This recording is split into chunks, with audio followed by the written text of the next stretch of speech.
Hello and welcome to Unacademy. Morning to all of you. We start on a solemn note of what has happened in Kashmir yesterday. And as of right now, what news we have is that two terrorists have been gunned down in and around the area of Pahalgam. Now, the acts which have happened in that sector is extremely barbaric, unacceptable. And after a very long time, there were multiple targets which were military establishments.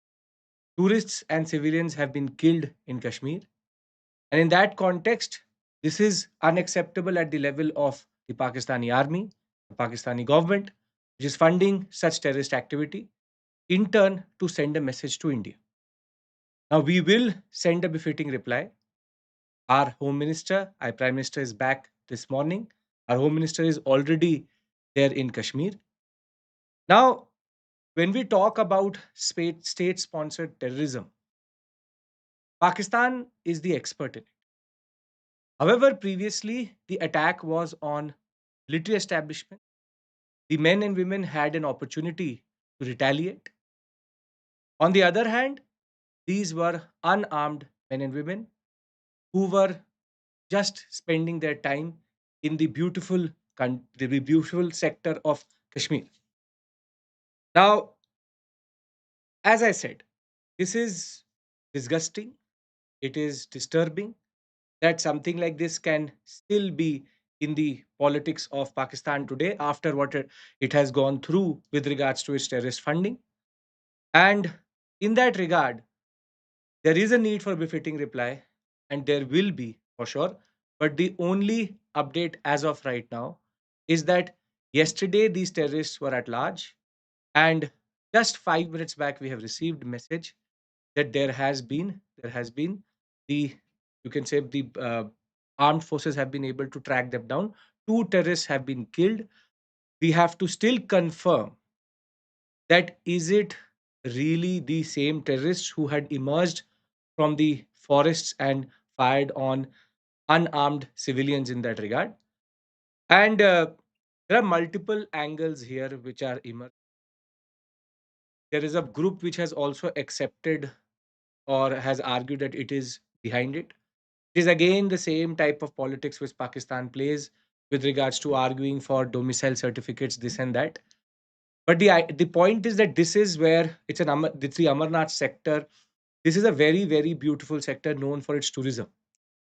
With the US Vice President here, Vance here, if they have the audacity to do something like this, and if they've not learned from the surgical strikes previously, I believe that our NSA and our Prime Minister and our Home Minister, along with the government in Jammu and Kashmir, has the capacity to this time do something which will have a tangible impact, and they will dare not do something like this.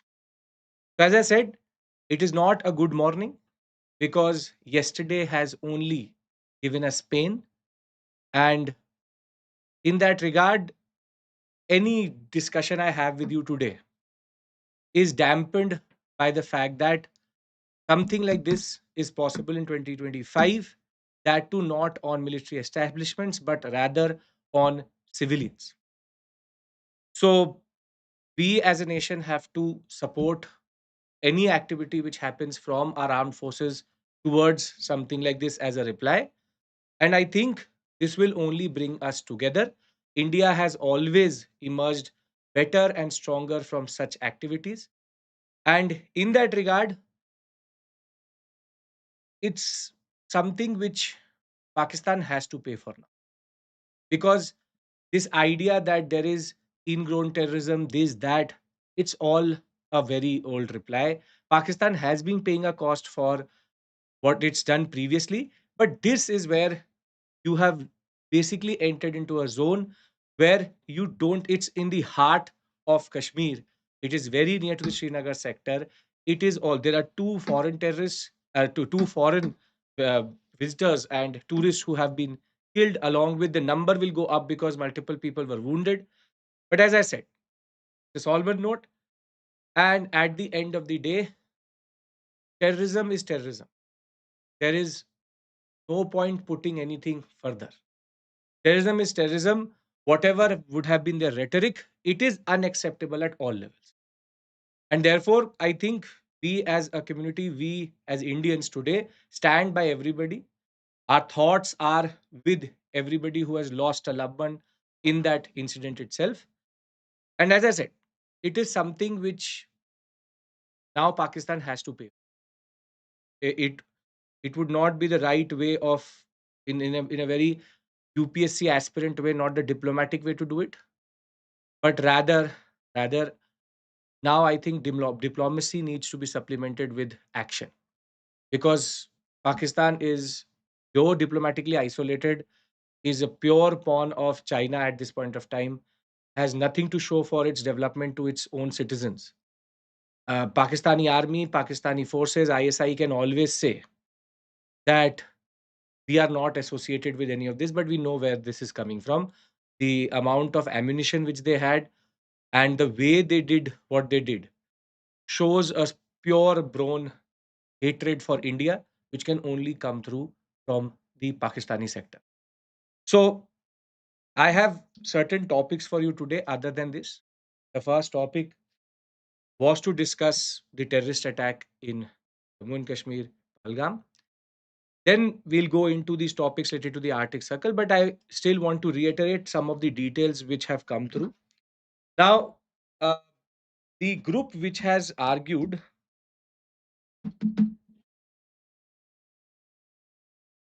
one second, my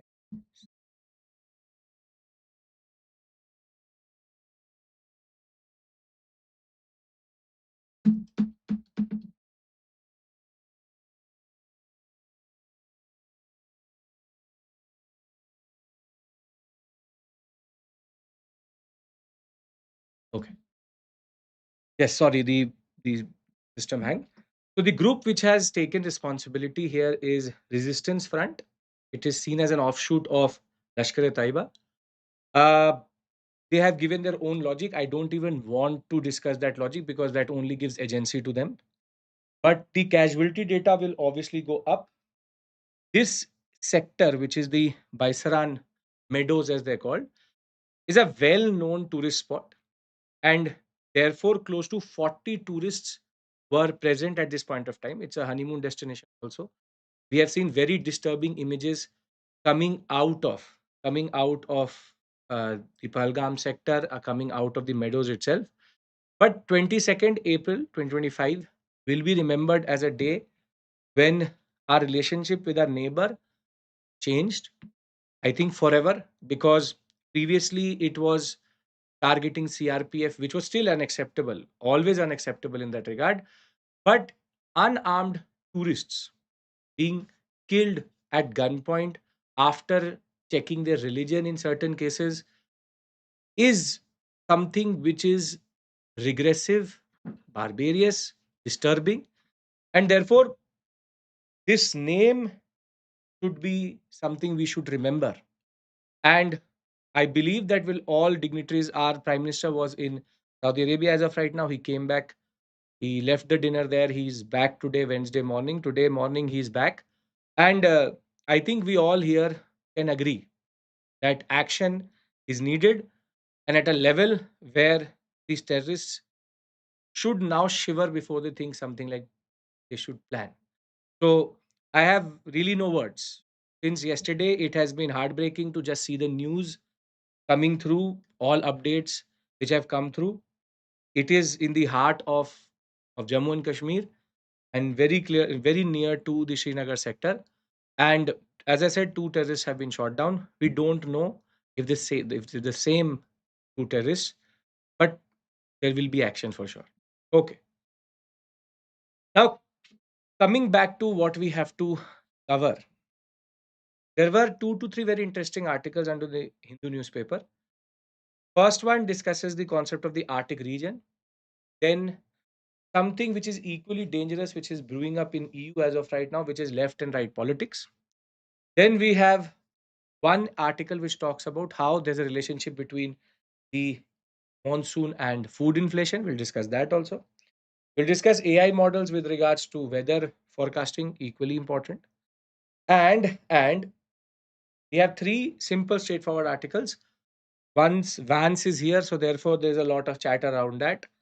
We have the government developing a buffer zone for its tigers. And last but not the least is a certain study which is happening in and around Taj Mahal to understand the impact of pollution on heritage. So let's be very honest. I IRS, it is disheartening. It's disheartening. And as I said, the first topic will always be in the mind before we go to any other. So this is not the time for what we call as this religious communalistic hatred, which we also perpetuate through politics. It is the time to come together and act against the people who have actually done this. So the idea that we have multiple other types of rhetorics and discourses developing as of right now, it is unacceptable. But this is not the time to point fingers, it is a time to act. The rhetoric and all of this has to go away. We have to make sure we can be outraged every time, but it is not that we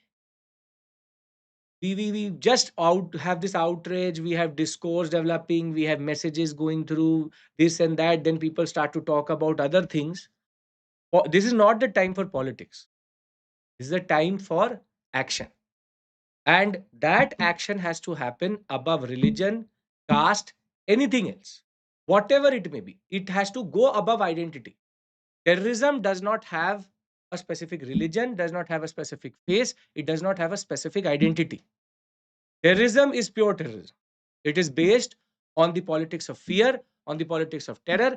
The disgusting logic which has been given by the resistance front itself tells you tells you that there is a certain, you can say, a rhetoric which they're developing, and that has to be, as of right now, be undercut.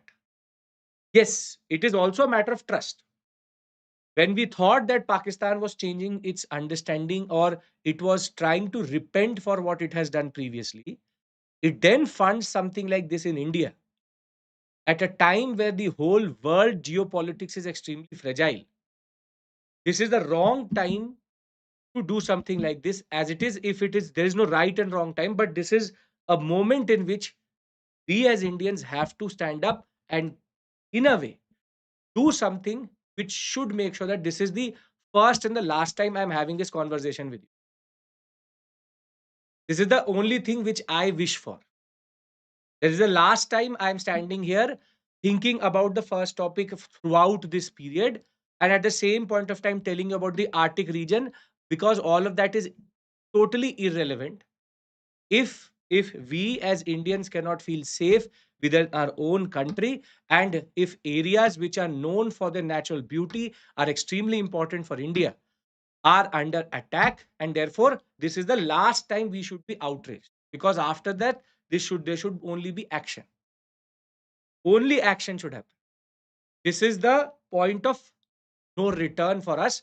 If we still accept this after 10 days, if we will now go into politics of this and that, then we will defeat the purpose. Then the people who have been martyred in that regard in this whole process, people who did not have an opportunity to even protect themselves with no training, they are civilians. The civilians being killed is a totally different concept of warfare. This is war. This is not terrorism. This is war. This is an act of war on the part of Pakistan, and there has to be now some retaliation from India, and that there will be for sure. So again, I'm coming back to the first topic because we can have a conversation whole day about this. You all can have multiple perspectives. Also, you may agree or disagree with me. That's a separate issue altogether. But the idea is that this should be the last time we all should be having this conversation. Because the idea of the audacity which these terrorists have, the guts which they had to enter into a zone which is in the heartland of Kashmir and go and do something like this is, and the idea that this area is inaccessible to authorities, any form of response is going to be late, because this is a trekking zone. They very strategically planned something like this. And there is therefore a pure planned conspiracy here. So it is not random. We have always been hearing about terrorist activity happening against our armed forces in Jammu and Kashmir along the borders, along LOC and LAC. But this is different. This is different. This is what I want to argue to you, and this is what you have to understand here also. This is different because when it is arm to arm, it is something where we have an opportunity to fight. You are killing people who have no opportunity to even say anything to you. Civilian, an Indian has been killed who was there just enjoying his day or her day. So, therefore, as I said, we will keep on covering this. The last update I have before I entered and went live was two terrorists have been gunned down. If they're the same, is a question right now. By tomorrow, we'll have more clarity over. So, if I have your permission, I would like to start with the first topic, which is the Arctic region. Understand? Again, we all can have a conversation on this. I would love to do that also, but UPSC preparation, you have to sometimes accept these things, but also wait for the response. Okay. Now, the first topic deals with the concept of the Arctic region being now becoming a very important area which can now be considered as an ecological hotspot at the same point of time, but an economic hotspot also. So, one of the biggest challenges which most of the maritime trade faces today, Pahalgam, you want to see on the map. This is Pahalgam, this is Srinagar, this is Anantnag. This area itself is very sensitive because of the Amarnath Yatra. Now, so Arctic region was an ecologically sensitive area because of the very diverse biodiversity we have in that sector. But because of global warming and climate change, we are seeing that the Arctic ice is melting. Now, at this point of time, there is now an opportunity which has been created. If it is a good opportunity or a bad opportunity is a separate issue altogether. Because the biggest challenge which maritime trade had was to go through the Pacific to the Atlantic, and from the Atlantic to the Indian Ocean. Now, for Indian Ocean, you have the Suez Canal. For Pacific to Atlantic, you have the Panama Canal. But for to reach Panama, you have to, in a way, come down towards the Gulf of Mexico or America, whatever you want to call it, and thereafter going to the Pacific. Global warming has accelerated the process 12% quicker. The Arctic ice is melting, which in turn, has led to this concept that we now have a very interesting route developing over the Arctic circle. Now, you have the magnetic North Pole here, the North Pole here, and the pole of inaccessibility, all three aligned very neatly at the North Pole of India, of the world itself. And previously, this route which you see here, the orange route called the Northeast Passage, was available but was not very viable because of the thickness of the snow, and that Canadian sector mostly freezes or is frozen for most of the year. Now, what has happened is because of the Arctic Circle ice melting, the Russian route or the route which is hugging the Russian coastline is now available, which is called the very interesting Northern Sea Route. This one, which you see here, the blue, fluorescent blue one. This is called Northern Sea Route, and it is believed that the tonnage which used to be 41,000 tons in this sector via Russia, has now increased to close to 2 to 3 million tons by 2024. And this is where this route is now emerging as a very important alternative to Panama and an interesting route between Pacific and the Atlantic Ocean. So what you have to understand and note is that a route between Pacific and Atlantic previously used to exist between or hugging the US and the Canadian coast, but that was mostly considered to be extremely expensive and unviable. On the other hand, the northern sea route, which is now emerging, is considered to be a game changer, which can in turn change everything with regards to it reduces the time by close to 10 to 15 days if a ship has to travel between the Pacific and the Atlantic. And we already know how much traffic goes through Panama, it can actually go down.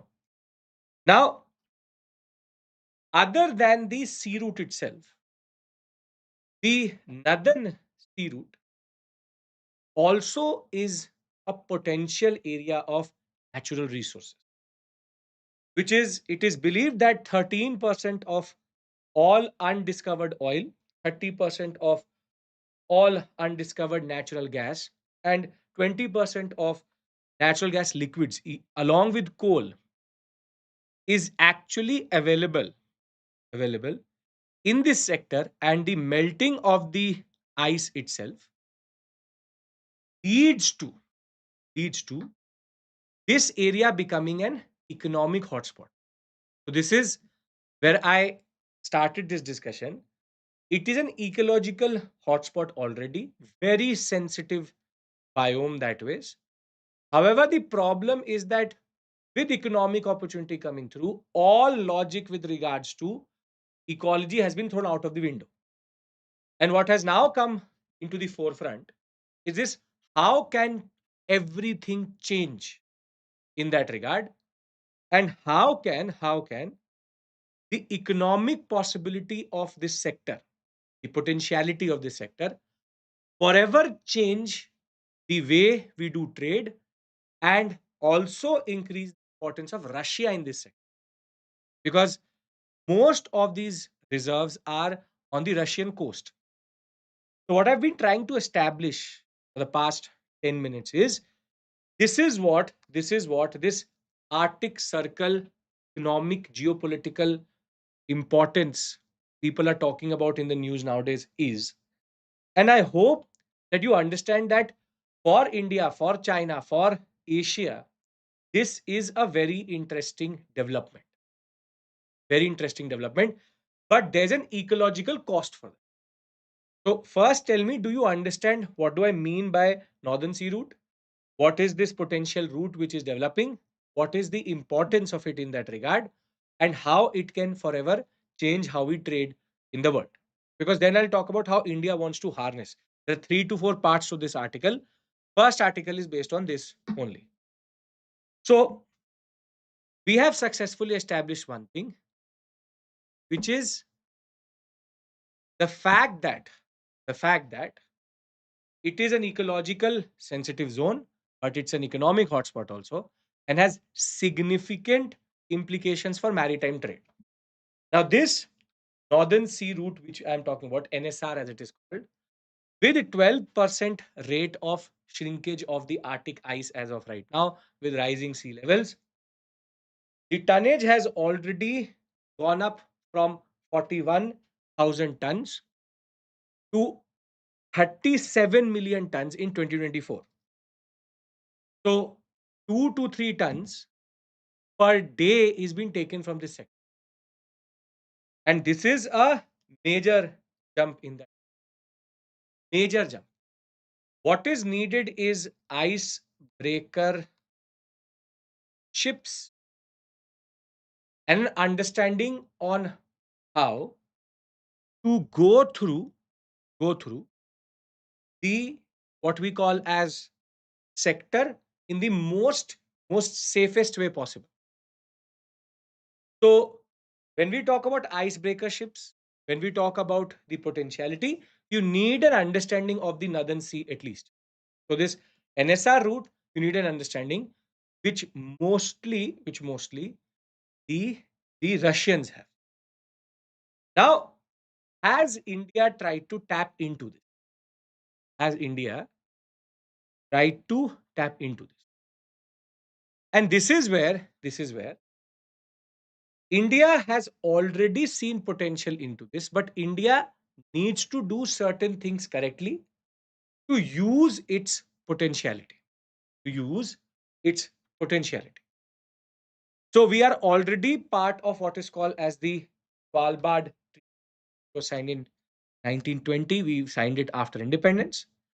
And we are, along with China, the only country in Asia to have an Arctic research base, which is called Himadri. This becomes an important fact for Prelims examination. And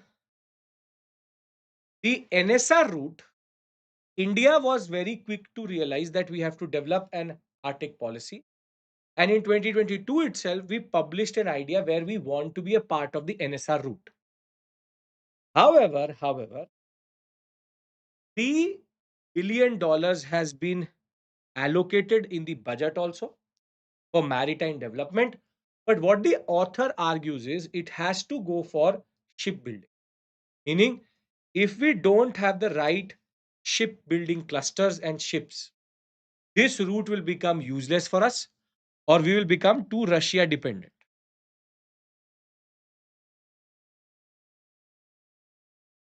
This is the rider here. We should not become purely Russia dependent here. And as Shiv is saying a very interesting point, there has to be some form of regulation in which that this scramble for the Arctic, how scramble for Africa happened, has to be in a way done in such a way that we don't destroy the ecology of this sector fully. We have the Arctic Circle India Forum meeting in the next week itself, and an India focused understanding of the Arctic region and the dialogue with the Arctic Council and other things will also happen. But there are two riders here. The two riders here is that if India has to really tap into this potentiality, it has to further come closer to Russia. We already have a proposed corridor which is called the Chennai Vladivostok Maritime Corridor, which can then complement the international north south corridor itself. And it can save up to 16 days if both corridors are used together. Now, what the author further argues is that there's a problem because of these three countries. Meaning, if you have to use the NSR properly, which in a way undercuts the American interest, Russia and China have a very good understanding on this, where there's an Arctic Silk Road being developed under Belt and Road Initiative. There's an Arctic Silk Road being developed. At the same point of time, if we go to pro USA, Russia will not give us access because of this complex. If we go too Russia centric, the US will then start to feel threatened. And therefore, this NSR is purely based on the concept of how we balance at least Russia and the US. Because if we are not able to do it, we are not able to do it, which is go pro Russia or pro US, our opportunities in NSR are going. And therefore, the Eastern Maritime Corridor, India Russia relationship, and the Arctic policy which we have cannot be blindsided by geopolitics, which is we have to make sure that we take into account how we balance these two actors in this concept. Now, UPSC will ask you a question like this: which is the future of maritime trade is in the Arctic region. Do you agree? How can India harness this potential? This this question can only be answered if you have an understanding of the tonnage, if you have an understanding of SR, if you have an understanding of the concepts of the Eastern Corridor and how we have to balance Russia and US. Now, I'll say one thing to all of you who are writing in the chat box, and I'll very simply say one thing to you. Very simple point I'll say to you. See, we all have anger inside about this, right? But to be very honest, you and me can only feel angry right now. I can feel angry, but you have an opportunity. And that opportunity is to become an IS officer, to become an IFS officer, is to become an IPS officer, Agmut cadre, and change this. Really. All this debate, discourse, I told you, is useless. Become an IS officer, become part of the Ministry of Defense, and do something. I'll be very honest with you. You have this opportunity. Maybe we all educators don't have this. You have it. Become an IPS officer, become Agmut cadre officer, go to Jammu and Kashmir as your posting, do something on the ground. Bargain with Pakistan at the world level in the UN. Rather than doing what you're doing right now, put your head down, and this should motivate you to change India in the way that this becomes a rarity or a one-off event. So throughout this topic, I've been just I was there. I could see what you're saying. I will just say one thing to you. Outrage and anger is very, very standard. It is obvious. We all are human. We will only feel like this. But I can tell you one thing. Each one of you has an opportunity to. And that opportunity is to actually change something actually for the tangibly. A lot of people will send you WhatsApp forwards, but they may not have the agency to change things. You have the agency to change things. If you actually feel, if you actually feel outrage and if there's so much anger inside you, motivate yourself to change something truly. Become the next defense secretary. Become the next NSA. You are young. So I am not even going to qualify the non-parliamentary language or the unparliamentary language or the sensitive, whatever it is. I will just say to you, whatever you said in this chat box is irrelevant if you have no agency to change things. So don't be an average Indian who will only feel outraged. Be an IS officer, be an IPS officer, be an IFS officer, and change something there. So we all will do this. I'm telling you, this is standard. We all talk about it, then we will forget it. But if you really are feeling angry, use it. To use that anger to become an IS officer, to then change something for sure on the ground at the grassroots level. I hope you understand my point. I'm not asking you to not have this conversation. Sure. But a tourist spot and civilians have been targeted. Let's not make a politics and a mess out of it. But the only point I will say to you is please use this as a motivation. If you are really outraged and you're not just randomly saying this because you feel like that, use it to motivate. If you have ever felt motivated to give this examination, you do it right now. You have the potentiality. I don't have it. I can only talk to you about this, but you have it. We do not have uniform conscription like Israel that every person has to serve in the army, but at least you have the opportunity to serve as a steel frame of India and change things. Right? Okay. Moving on. I hope I can move on. Right? So these Cobbles will take you nowhere. I can tell you that for sure. Can we discuss the next topic? Yes. Okay. Now, for a historian, this article is a deja vu moment. And I'll be very honest with you, not a very good deja vu. Iti, the first topic simply says NSR is an opportunity. India needs to harness it. Shipbuilding, Russia, balancing Russia and China and US is important. And it is a potentiality for economic development. That is the only thing which I wanted to say. With so much distraction, this is what happens. Now, now this is a deja vu for me, but not a very good one. Because this left and right and Europe is not a good recipe. Because the last time when left right politics happened in Europe, a man called Hitler rose along with Mussolini, and the world was at war for close to 8 to 9 years. And 8 crore people died because of that on paper.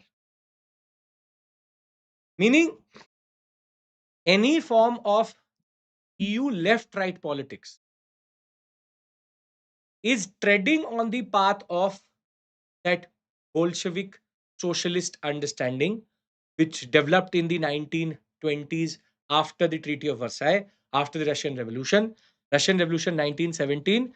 From 1917 to 1933-34, the only thing which captured the imagination of the capitalists in Europe and throughout Europe itself was how to remove the left influence, how to remove this socialistic impulse which is coming from Russia or USSR at that point of time after 1925. And when I will discuss this topic with you, you will see multiple cases where the same type of rhetoric is developing. I will for sure very soon take a session on World War II, but I'm waiting for that because it is a world history topic, makes more sense after prelims. But I will try to fit in May somewhere for sure. I will take a marathon session on World War II.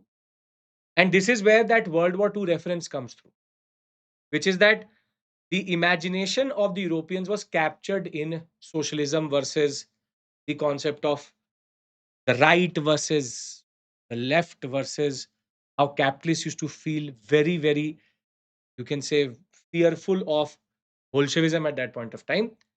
Three actions have happened over the past 2 to 3 months in EU. And the discourse which is there right now in the EU is a very dangerous one. If you don't have an understanding of the world, the First World War or the Second World War, Second World War was pure fascists using the fear of socialism to come to power and then introducing totalitarian regimes across Europe. Pure. It was one of the features of fascism with the big F, capital F, is anti socialism. Because anti left politics is something, or rather, anti socialistic politics is something which was very common at that point of time. Hitler used it as a middle path, Mussolini used it as a fear to come to power. And if you don't know the history of Germany with regards to how Hitler came to power, also, I'll give you a little bit of context here. Left would mean the radical groups, which see left and right has changed connotations for a very long time. Left and right comes from the concept of French Revolution. So the people who wanted change in the French Revolution sat on the left. The conservatives, the Girodians and the Jacobians sat on the left. Girodians sat on the right, and that is where the left and right concept comes through. Today, left and right would be connotated through the concept of Marxism, to the concept of socialism, CPI, MNL, and all these organizations are called left. And any party which does not want any change, it is conservative. It now today for what we call as EU, right would mean xenophobia, Islamophobia, the concept of anti-immigration. Trump is a far right candidate. If you understand Trump, you understand the right well. Now, Just to give you a little bit of context, Hitler captured power because of this left and right politics only. There were two parties in Germany, SPD, SPD, one, SPD, KPD, and on the other hand, we had the far right. Now, SPD was a socialist party, KPD was a communist party, but KPD was more radical than the SPD at this point of time. And once the KPD tried to capture power, the far right stopped, which is called the Spartacist uprising. When the right tried to capture power, which is called the Kap push, the left stopped it. But what was common to all of this discourse was a disbelief and disillusionment with democratic institutions, which is democracy means instability. And throughout this article, there is a new wave which is rising. And that wave is that judicial integrity. In India, also, judicial integrity and transparency, something which we discussed yesterday, has always been questioned, is being questioned more today. But there's a disillusionment where, though we believe that the judiciary is opaque in India, we believe it is not politically motivated 100%. But with the three actions which have happened in Europe, which I will discuss with you, there's now a rhetoric which is rising and is now becoming very common throughout Europe is that the judiciary is also politically motivated. Now, I'm trying to emphasize this to you that this is not something new for Europe, but the last time when it happened, it ended up in Second World War. The conditions may be different, but there's a saying in history: the more the things change, they remain the same. And the same type of politics of the right, left, stability, this and that was also happening in Europe between 1920, after mostly Great Depression, 29, 30, 31, 32. Same type of conversation. Now, what are these three incidents I'm talking about? See, the first one is the disqualification of Marie Le Pen. She is the opposition party leader of Macron, and she has recently been, by the Supreme Court of France, been disqualified and suspended and put into prison for embezzlement of EU funds. Le Pen has always been a problematic element in France. She's the Meloni of France in that regard. She's a far rightist, which is her most of her rhetoric is based on xenophobia, Islamophobia, anti.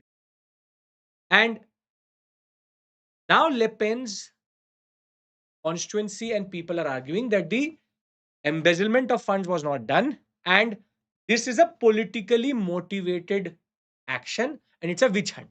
All politicians, once they are caught, will say that I am innocent and this is a witch hunt. Same concept. But this is not the only country which is going through a turmoil. But in Romania and in Germany, there is even more, you can say, direct reference to the Second World War. I'll tell you how. In Romania, a constitutional court annulled a whole election because it believed that militant democracy was being touted in that election itself. And for Romania, a satellite state at that point of the USSR, Russian backed subversion efforts and suspension of multiple democratic institutions is again bringing them a lot of thoughts and very dangerous thoughts. In Germany, the Domestic Intelligence Agency has classified an body called Alternative for Germany as a suspected threat to democracy. And it has a paramilitary wing also, in a way. It has a youth wing, which sounds very similar to the SA, which is Stum Abdulum, which used to be Nazi Party's paramilitary wing. And the BFV, which has designated this body called the AFD as a threat to democracy, is arguing that this party is non-compatible. It is not compatible with free democratic ideas and order. Now, where Le Pen is more covert, in Romania and in Germany, it is more direct. which is they have annulled elections, they have put certain, you can say, far right institutions into certain surveillance because they believe that this is what led to the Second World War. And therefore, this threat to democracy is now based in Europe again. Now, there are two to three things which you have to understand further. We don't have to go into the politics of Romania, Germany, or France. But what is the, you can say, core argument or rhetoric which is coming through is that they are saying that the rule of law has been weaponized against certain groups. Now, this is a very dangerous rhetoric. Rule of law has been weaponized against certain groups. This is what the far right is arguing. Far right means even more conservative than a conservative centralist right body in that regard. Now, when you start to question the rule of law, it becomes dangerous. And what they are arguing is because the EU is also a very important NATO member, there is Russian intervention in all these three cases, specifically Romania, through cyber attacks, through cyber operations, through misinformation. This far right is getting a new constituency being built up. Now, this is again not something good because this is how Russia acted during Stalin's regime in this interwar period also. There, the agenda of Stalin was to push Bolshevism. It was called the export of Bolshevism, Comintern being used to push Bolshevism across Europe. This one is a little bit more dangerous because here Russia is making sure that NATO destabilizes, EU members destabilize. All this cry for democracy, democracy, democracy, let the pure and most important foundations of European stability being questioned. And this is where there are two very important lines in this article. I'll read it out to you. Very important line. First is that there is a new segment of the population which is disillusioned with traditional politics. And it believes that traditional politics and the judiciary is not impartial. And these laws, for example, the Sapien 2 law, which has been used against Le Pen, is something which is a political tool for political targeting. And if courts are seen as players in activities and not guardians of the principle of democracy, a check and balance on the executives and the legislature, democracy will become unstable. And this is where you have to understand that all this rhetoric may sound very interesting and from an Indian standpoint may sound in a way ironic, but this is based on very dangerous precedents. So if you have any understanding of world history, you will be able to understand the sentiment which I'm trying to push through. A left versus right politics in Europe based on disillusionment over democratic institutions is dangerous. So just to bring everything together, because there's a lot I'm talking about with regards to tangents linking it up with the Second World War also. See, there is left versus right politics happening across the world, but in Europe it is more pronounced. In America, it's more far right versus centralism, but in Europe it is pure left versus right. Le Pen represents anti-immigration, xenophobia, Islamophobia, make France great again type of rhetoric, Trump type rhetoric, and the fact that multiple institutions within Romania and Germany have identified certain bodies to be anti-democratic in a way brings back a lot of baggage which Europe has in a way buried but is still on the surface, which is that whenever previously left and right politics has happened with Russian influence or Russian intervention, and where people have supported the far right by saying that democracy is useless, not them, there has always been a lot of precedence for war in Europe. First World War was an ego war. Second World War was a pure war to fight against the concept of totalitarianism and fascism. So, if UPSC asks you a question like this, you have to bring in your base knowledge of world history. That is why a lot of students don't realize that international relations or a lot of geopolitics will not make any sense if you don't have an understanding of world history. Because when I say Cold War 2.0, when I say Second Iron Curtain, when I say left versus right politics, when I say Bolshevism, when I say Russian intervention, it would need a little bit of context. So the tussle between the left and the right in the EU has dangerous and disastrous precedents to it. To Now, this question cannot be written if you don't add world history with international relations with current affairs. If you are able to do all these three things together, this in turn can lead to further understanding to develop. Right? I hope you understand this point. We'll do that. IRS planning for a marathon session on art and culture before the examination also. I'll very soon come up with that plan also, but I'll be there on 30th of April with you for art and culture current affairs marathon. But I'm planning, I'll push a poll into my Telegram group. Do you want a marathon for modern India or art and culture before the exam? In the first week of May or second week of May, I'll put in a poll into the group, whichever thing which you like, modern India or or what we call as art and culture. Once the prelims is over, a world history marathon, I'll try to manage that also. I'll try to bring that also. That not an issue that anything, anytime, no issue that. Monu, I'll give you an opportunity to vote on. You want a modern India marathon over art and culture. So both is not possible within that time. Okay, we'll have this conversation in the Telegram group. I hope you've joined the one where you'll find this PDF. I'll will be a democratic process. We'll see. Right. Okay. Now, moving to the next topic.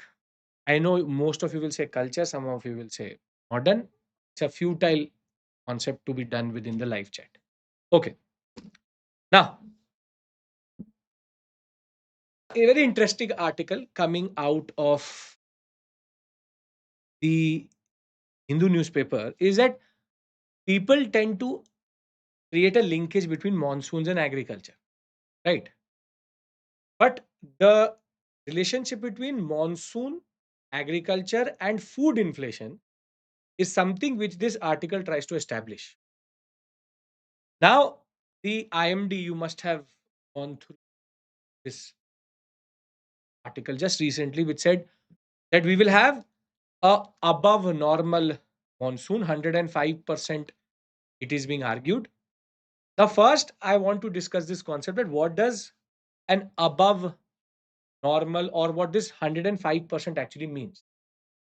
This 105% actually means that long period average, LPA it is called, there with an error margin of minus plus minus 5, meaning 110 or 100. We believe that the monsoons are going to be actually very, you can say, well, uh, it will be normal for sure. Monu, those two articles are irrelevant for you, specifically the BNS one. So not every article in the newspaper is important. Be very clear. We only pick up those articles which make sense for a larger point of preparation. So six article I have gone through that section 69 of BNS article. It is not of any purpose to you as a UPSC aspirant. Maybe very interesting. And the Aadhaar one needs to further develop to be considered. You should understand one thing. There may be 50 articles in the Indian newspaper. Not everything in the newspaper is relevant for a UPSC aspirant. So we pick and choose as a group, as educators, we pick and choose these articles based on relevance to your preparation. I can discuss the whole newspaper with you, but multiple times, for example, there was also one the right to vote article which you are saying, that Aadhaar card. The problem is that that article is not written by a person. It's a very personal opinion of a very a legal expert, but that legal expert has, you can say, for example, yesterday's Nirupama Rao article made more sense because it was coming from an IFS officer, former IFS officer or IS officer. So where the source is matters. So I can have that discussion with you, but it would be purely irrelevant because most probably you will not be able to write it credibly in the examination. So it's about credibility. So overspeed or Monu, the point is if it comes from a very credible source, then obviously we'll have that conversation. But yes, that section 69 BNS was actually purely irrelevant for that. Right. So we have to, UPSC is done by smart hard work. It has to be focused study. So these articles directly relate to your GS paper 1, GS paper 2, 3, 4. That is why we're having this discussion. I hope you get the point, Monu and overspeed, right? I We can have a conversation, but it will be a waste of your time. Now, LPA is long period average, and how LPA is actually covered or computed is equally important. Now, you should know this because you can get a question in the examination directly. What is long period average LPA? And then we'll discuss the dynamics which are talked about in this article. Now, see, LPA is the average monsoon rainfall between 71 to 2020. This is very important. Remember this, between 1971 to 2020, the average rainfall which has happened through southwestern monsoon is 87 centimeters. Now, this is taken as an average. Now, if there is anything above it and below it, LPA is used as a reference point, and you get what we call as below average monsoon, above average monsoon. So, if the rainfall received is less than 90% of LPA, it is called deficient. If it is between 90 to 95, it is called below normal. Then 96 to 104%, it is normal. And 905 to 110% is called above normal. This is, and excess is 110. So we have basically 90 less than 90%, 90 to 95.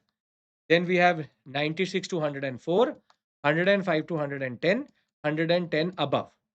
So this is deficient. Yeah, it's like a base year concept. Yes, this is deficient. This is basically the concept of below normal. This is considered normal, and this is above normal. This is excess. Now you have to understand one thing. This time it is falling at 105%. That is, it's called above normal. You have to remember this for the examination. Can be covered in the prelims examination or in the mains examination, because a lot of conversation with regards to IMD and how computation is also happened. The next article is also based on this. Now, once we've established what above normal means, what the Hindu newspaper wanted to do through data point was to check how accurate is the IMD. This is called first prediction. It is called first prediction. And how accurate has been the IMD in its first prediction shows the consistency of the IMD in establishing its credibility as a body which can tell us how much rainfall is actually going to happen. We'll discuss the model issue in the next article, but what the Hindu newspaper argues is that only 8 times the IMD has actually hit its target and its first prediction is actually been correct. And mostly it has not been able to correctly predict the intensity of the monsoon. So, chart 1 tells you the data based on the Ministry of Statistics and Program Implementation, the difference in the first rainfall forecast by IMD and the actual rainfall. Meaning, they argued that it is going to be 100% in the first prediction, but it was 101.75%. Same way, they predicted that it is going to be, for example, 96%. It was 6% lower than that.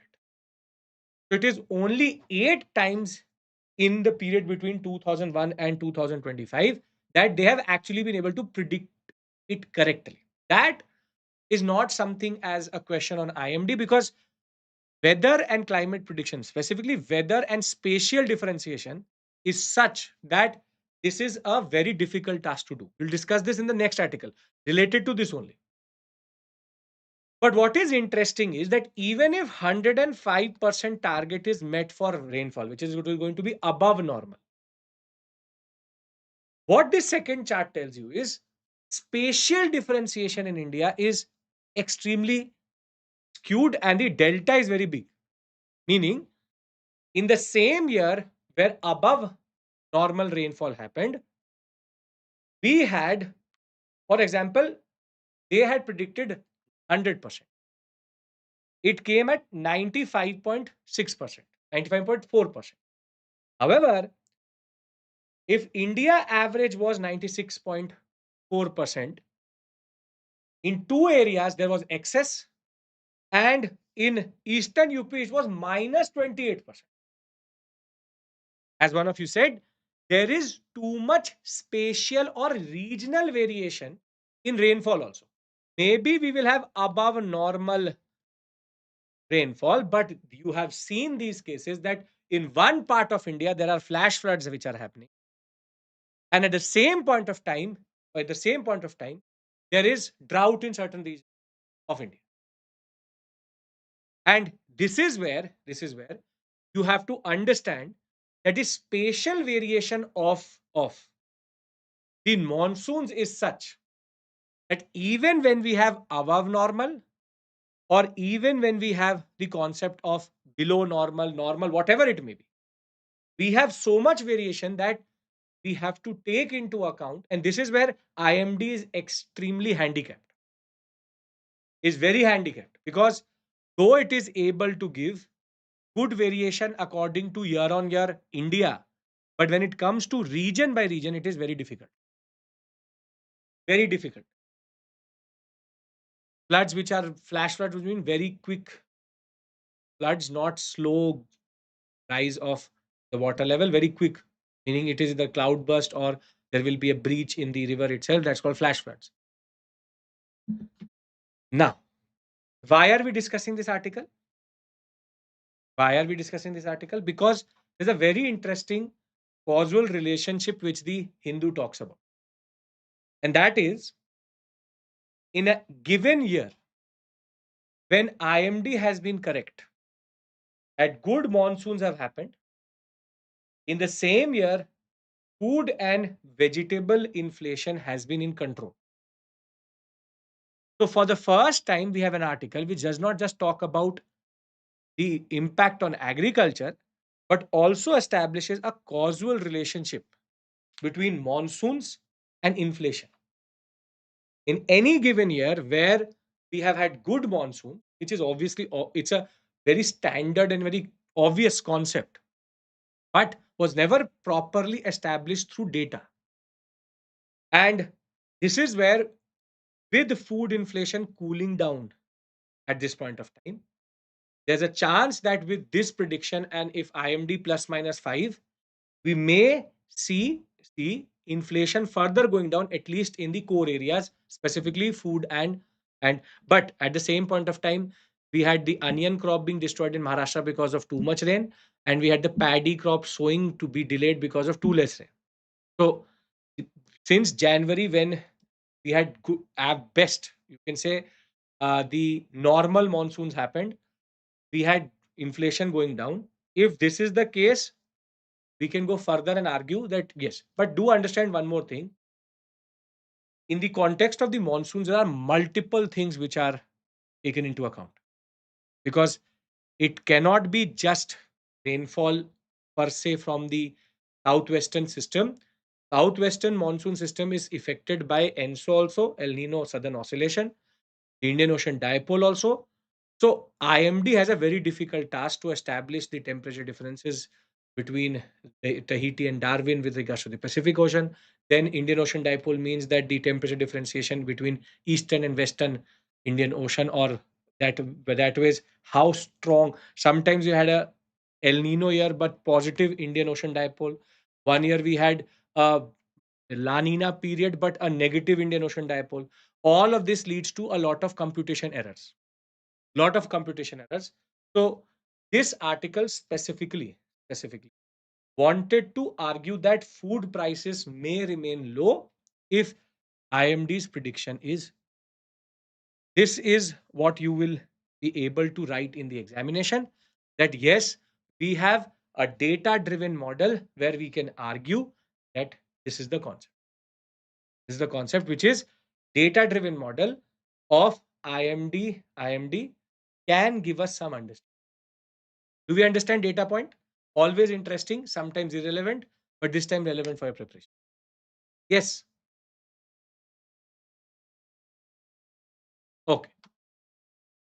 Now, something related to forecasting, which is how AI can be a game changer for forecasting or weather forecast. Now, let's try to understand how weather forecasting is done actually. As I said, first topic discusses its impact on economics. This one is about the mechanics of it. Now, when we talk about weather forecasting, a traditional model, pay attention to traditional model, is based on what is called as physics and fluid dynamics plus thermodynamics. These are physics equations which take into account temperature, surface pressure, and wind systems. And such type of computation at the level of a subcontinent like Indian subcontinent needs a lot of computing power. That is why we need the supercomputers. Needs a lot of computing power. Now, vis-a-vis this, recently AI models have developed for weather forecast, which basically is based on input and output. And what is input into the system, the AI model, which is based on machine learning, is temperature, is surface pressure, is wind, is humidity, is salinity, is currents. And it is believed that the output which this model is giving is very similar, sometimes better than the traditional models in that regard. And this is where it is becoming quite interesting that AI models are turning out to be more accurate, sometimes equally accurate as traditional models with totally different type of data set, which is computed more quickly and does not need a supercomputer. What is more interesting here, multiple times AI models are able to create cause and effect between factors which were previously not linked together. So maybe a physics model is based on thermodynamics, but thermodynamics does not take into account of, for example, the pressure systems. So what it is able to do is it is able to create linkages and in turn give us good data. Now this is how the world does forecasting. In India, we actually don't follow either. In India, what we follow is a hybridish type model where the IMD gathers the data and shares the data with different institutes and different institutes. And the IMD data is added with local knowledge of wind systems and clouds plus historical data to then give a prediction.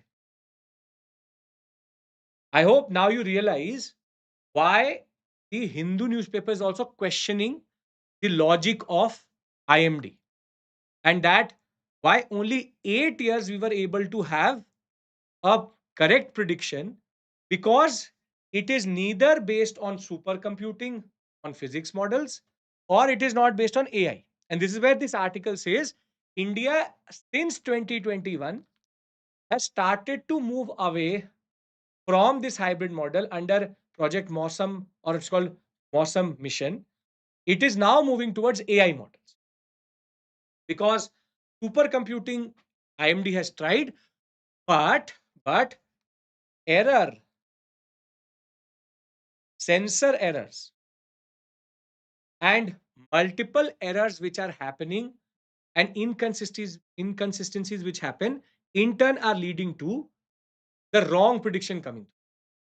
So what this article first establishes is that there are two models of computing. India does not use either. This one is the new one, and there is potentiality for AI to transform India's weather prediction systems and forecasting. Do you understand this aspect? How AI model, traditional model is different, and now India is a hybrid system where it is basically local knowledge plus IMD macro data, micro data together, creating a prediction. Do we understand this point first? Yes? Okay. Now, now the second part of the article deals with an issue. If we go for an AI model, we have three major issues. The first is long term or historical quality data for input. This is a very big issue because most of our data is based on sensors and equipment which has mostly been inconsistent and non, you can say, reliable. So if you have an understanding of AI, you would know an AI system is as good as the input data. If you've ever tried chat GPT, ask it a very standard question, and if the input data in the websites are already wrong, it will automatically give you a wrong answer because AI does not generate data, it collates data. So if the historical input is problematic, then the model it will generate is also problematic. So if the input is non-reliable, it is inconsistent, then it will give you a model which is not going to be actually use of you.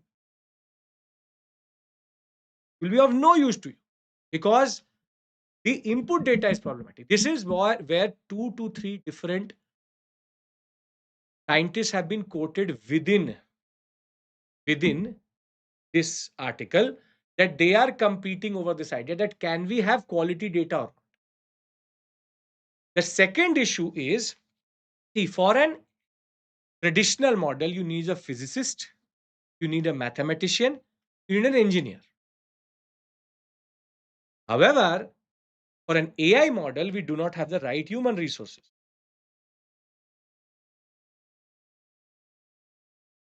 which can be managed. But tell me right now, is there any institute in India as of right now, which has a course not on AI, but AI based weather prediction. Because AI is not broad, what is called generic broad AI is not something which can be applied directly here. There is no specific institute in India which tries to cater to this space itself. It can be changed over a period of time, but we do not have the human resources right now. We have physicists, we have mathematicians, we have engineers, but we do not have the right human resource which can use this data to create an AI model machine which can give us the right output in that regard. And this is where no human resource is extremely important as a factor which is holding us back in going into such concept. Right now, what is AI? AI chatbots and generative AI, AI based imaging, and AI based collation, such as OpenAI and all. But we do not have a certain skill set where we can take the right statistics to create the right model itself. If the point is this statistics itself is problematic, the point is even if we have the right data set, do not have the right human resource. If we have the right human resource, which is right skill set, we do not have the right data itself. We can train coders, we can train engineers to develop a AI model for weather forecasting in India itself. However, we still don't have IMD is not confident with the data it has to create the right set of models to predict the weather correctly. Very clear. This article proves that to you. With this much variation of 14 points, 13 points, 13%, 14% prediction error, do you really think that the AI is going to generate the right set of models? So, one is no skill set, but skill set can be generated. But data cannot be generated because the historical data is problematic. And long term here means at least 30, 40 years of data. 30, 40 years of data, I think, is not available also of humidity level, of salinity level, year on year, of surface temperature, of underwater currents, of the pressure we will still have. ISRO would have such type of data, but the remote sensing satellites are maximum 10, 15, 20 years old. So we may have the data in the next 50 years, but not right now. So basically, AI has a chance to supercharge forecasting, but there are challenges. And this is where you have to answer this type of question with both positive and negative, which is AI and machine learning can have a transformative impact on weather forecasting and climate risk. Comment. Congratulations, Satyam. Congratulations. Right? Are you on the same page with me? These simple articles after this, these were the four heavy articles which we had to cover. Yes? Okay. Now, MP is developing a buffer zone in and around its tiger reserves, something again which will further develop. But because the tiger census of this sector of Madhya Pradesh has shown a significant increase from 526 to 785, human and animal conflict is increasing, which in turn, has now led to the state to develop a buffer zone between tiger reserves and human settlements. And most probably, what the model they will use is chain link fencing, meaning so that humans don't enter into this zone, chain link fencing is something which is going to be installed around ecological sensitive zones. The 9 tiger reserves have not been named, but Madhav National Park, which became the ninth reserve recently, is being the first to be retrofitted or being fitted by this concept itself. So, chain linked fencing, buffer zones between human and tigers, very important to make sure that tigers don't enter into human habitat and then lose their life.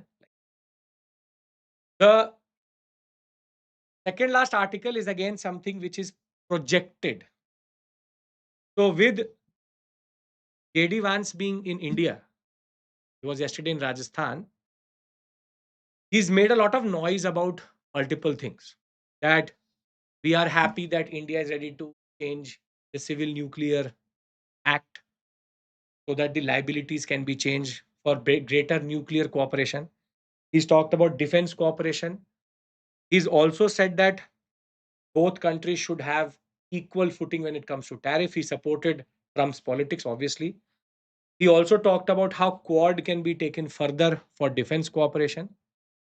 But one thing which is interesting is that he said that US wants more access to the Indian markets, something which previously they've not talked about for consumer goods and all.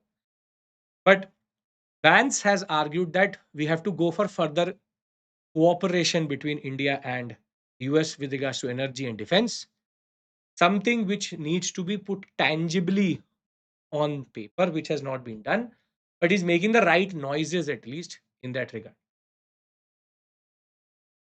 The last article deals with the concept of a reprimand which has come from the Supreme Court, where they're saying that what type of tamasha is happening over the conservation of the Taj Mahal, and the National Environmental Engineering Research Institute, NEERI, has been given the task of understanding what is the impact of glass industries in and around Agra on the UNESCO World Heritage Site, which is Taj Mahal. And what is being argued is that if this is an adverse report, if this is an adverse report, it will in turn lead to maybe the glass factories relocation to somewhere else. But the idea is very simple. Now there is for the first time a Supreme Court based order to the NEERI and to the state government to have a proper understanding on how pollution is affecting the heritage, something which again is interesting for GS paper 1, where the environmental changes also have impact on our heritage and culture. This is an article which further talks about something which is going to happen. When we have an update on this, share with it. So on this note, I've covered all the 8 to 9 articles which we had planned for today. We had a lot of different conversations today other than what we should have had. The context is such that it was like that. I will just say one thing to you, which is you have an opportunity to change this forever. Use that opportunity. And these articles are important and chosen according to the relevance to the examination. I hope you understand that also. And the page numbers are not given because these are different editions, international edition, Delhi edition. We go through different editions to get the articles itself. I hope that this has been a fruitful session for you. And I hope that we have within this space itself an update on the action which has been taken against what has happened yesterday. World War II and what we call as marathon, either on modern or art and culture. I will push a poll for you into the Telegram group. The link has been given in the description box also, and the QR code is in the beginning of the session itself. You can scan that and join that. And according to the mandate of all of you, I will then further take action. Thank you. Take care.